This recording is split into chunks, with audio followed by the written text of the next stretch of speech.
안녕하세요. 공인중개사 이금자입니다.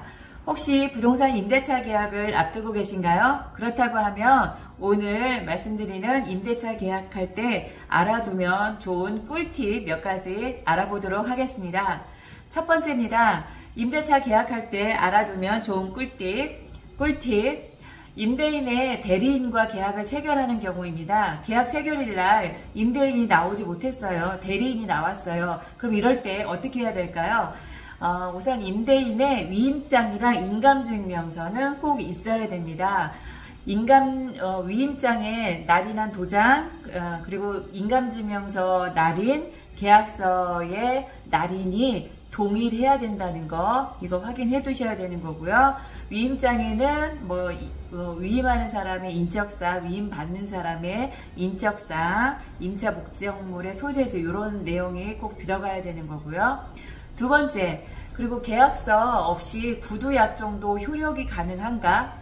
물론 임대차 계약은 의사의 합치가 있으면 성립이 되는 것이기 때문에 별도의 요식 행위를 요하지 않습니다. 그러니까 계약서 없이 체결된 구두약 정도 유효하다고 보면 되는데요. 근데 우리가 부동산 계약서를 작성을 하잖아요.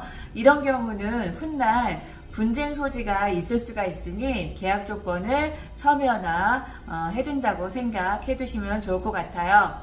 그리고 세 번째, 등기사항 증명서 확인은 언제 확인해야 되느냐? 계약 체결 전 물론 해야 되는데 입주하고 전입신고 마친 다음 날에도 한번 확인을 해보실 필요가 있습니다.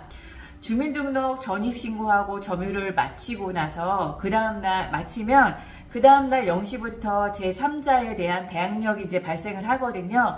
그런데 만약 이때 임차인이 전입신고를 한 당일날에 임대인이 근저당을 설정을 했어요.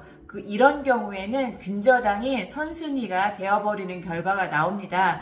그러니까 계약 체결 전 그리고 입주, 전입신고 마친 다음 날에도 등기사항 증명서를 확인하셔가지고 문제 없는지 체크를 해보시는 게 좋습니다.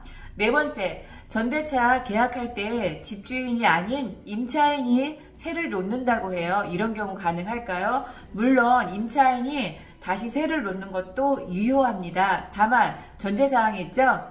임대인의 동의가 꼭 있어야 돼요. 임대인의 동의가 서명 날인해가지고 이런 경우는 전대차 계약서나 전대차 동의서를 받아서 작성을 해야 되는 거고요. 임차인이 임대인의 동의받지 않고 무단으로 이제 불법 전대를 했잖아요. 그런 경우는 임차인을 상대로 해서 계약을 해지를 할 수 있고 전차인에게는 불법 점유로 해가지고 인도 청구를 행할 수가 있습니다. 그리고 다섯 번째, 공동 소유자인데 계약 체결일 날 한 명만 나왔어요. 그럼 어떻게 해야 될까요? 이런 경우 지분이 2분의 1 넘어야만 법적으로 유효한 처분 권한이 인정이 됩니다. 그러니까 지분이 2분의 1 이하인 경우에는 나머지 지분권자의 동의를 받아야 됩니다. 그러니까 확실한 거는 공동소유자인 경우는 계약 체결일 날 같이 나오면 안정적이겠죠?